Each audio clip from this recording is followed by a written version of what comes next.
Hello everyone and welcome to my channel Easy Learning with Professor Reshma. So if you have clicked on this video, it means you are looking out for content related to Standard 6 Science. And I'm very happy to let you know that this is the right place. I will be making a series of videos on all the chapters. So you can come and check out my channel. If you have any questions, you can put it in the comment box. And do subscribe to my channel for more such videos. Okay, so let's get started. This chapter is divided into 3 parts. So let's start with part 1. This picture here shows us about air, water and land. So how do we get air, water and land? Can man make it? No. These are all naturally present in the environment and they are very useful to us. We get many things from the air, water and land. So this chapter deals with air, water and land as natural resources. The air, water and land are called as the Earth's atmosphere, hydrosphere and lithosphere respectively. Atmos stands for air, hydros stands for water, lithos stands for land.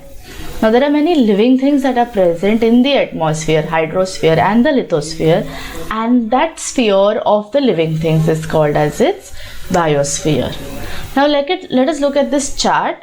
It shows us the proportion of land and water on the earth. So you can see there is 71% of water and only 29% of land on the earth's surface. So now let us start with the atmosphere, that's the air. So looking at this another chart, we can see the percentage of gases that is present in the air. So nitrogen is depicted by the blue part, which is the maximum, and it contains 78% of the air. The next is the oxygen, which is 21% that is present in the air. The next is argon, that is 0.9%. And this tinier part, that is 0.07%, constitute of other constituents of the air. They may be krypton, neon and other such gases that we are going to see. And the last is carbon dioxide, that is only 0.03% present in the air. Now air becomes less denser or rarer as we move higher up into the space. So we all know what are the layers of the atmosphere, starting with the troposphere. Above it is the stratosphere, then the mesosphere, ionosphere, and further the space, that's the exosphere. So as we move higher, the density of the air keeps on decreasing. So the percentage of air that is present in the troposphere, that is 80%. Next, as we go higher, there is only 19% of air that is present in the stratosphere. Further, the mesosphere and ionosphere, the percentage of air decreases, and in the exosphere, that's the space, there is no air. That is why there is vacuum in the exosphere. Now let us study the uses of the gases that are present in the air. So first we will deal with nitrogen and oxygen. Now nitrogen is the main component that makes up proteins. Now nitrogen that is present in the air is absorbed by the plants by the process called nitrogen fixation. And these plants, they take in the nitrogen and they make proteins and they store these proteins in their fruits.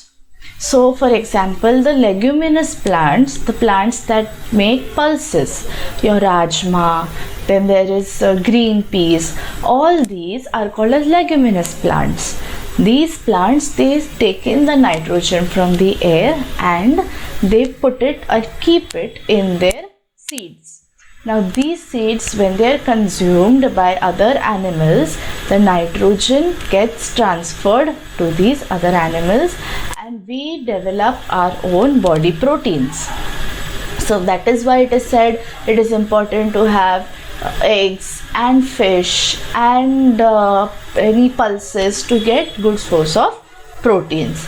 Now proteins, why are they so important to us? Because they help in building of the body muscles, and if there is any tear or any damage in your muscles, protein helps to repair them.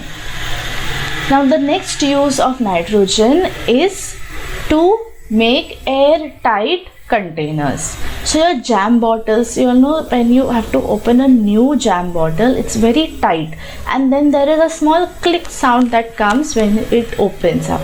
That click sound is because between the jam layer and the lid there is this nitrogen gas that is filled, which causes it to be airtight. And why this is done? So that the bacteria or the jam does not get spoiled before it is opened. Okay, and then we have to store it under proper conditions. So this is how nitrogen gas is used. The next is oxygen. We all know we breathe in oxygen so that for our living. So oxygen is used for respiration. That means oxygen that is breathed in is then used to break down the food and give us energy. Also, without oxygen, burning cannot take place. So a candle, when it has to be burnt, it needs oxygen in its environment. So the flame or the fire uses up the oxygen and then only it can continue to burn. Same with the wood. When the wood is burned, the oxygen in the air is used to continue burning. The next gas that we are going to study is carbon dioxide. Now carbon dioxide does the opposite thing of oxygen. So like how oxygen is taken in and carbon dioxide is given out, in plants carbon dioxide is taken in and oxygen is given out, and when this carbon dioxide is taken in, food is formed. So we all know during the process of photosynthesis, plants need carbon dioxide to prepare their food, right? So oxygen is needed to break down food, carbon dioxide is needed to make food. Therefore it's very important that carbon dioxide is present in the atmosphere. The next use of carbon dioxide is used in the fire extinguisher. Now in the previous slide we seen that oxygen is used for burning.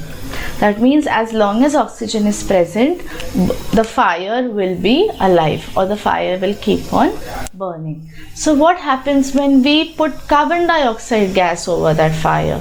Carbon dioxide does not support burning.